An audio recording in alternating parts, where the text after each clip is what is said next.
Tajomstvo, ako si budujem komunitu a ako som začal niekoľkonásobne predávať tenisky viac. Je to celkom dosť jednoduché, pretože jediné, čo ti stačí, je venovať sa komunite. Či už sú to akcie, aké robím, či už to bolo teraz na tých rampách v Prievidzi.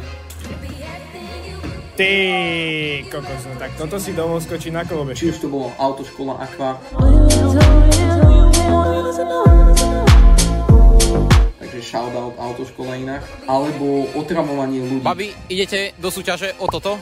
To je jeden veľký projekt, ktorý budujem, pretože celkovo sme rozdali asi 400-500 eur v otravovaní ľudí, či už to boli trička, boli tam prémy, teraz to boli aj peniažky, keďže som už nemal čo rozdávať a je mnoho ďalších, čo ešte prichádza. Chcel by som sa dostať do bodu, kedy budeme rozdávať už aj topánky, ale je to iba na vás, ako ma budete podporovať. Napíš, či máme nejakú konkurenciu, veľmi ma to zaujíma, alebo či poznáš niekoho, kto robí niečo podobné ako ja. Veľmi rád by som s ním možno pokecal, alebo si pozrel a inšpiroval sa.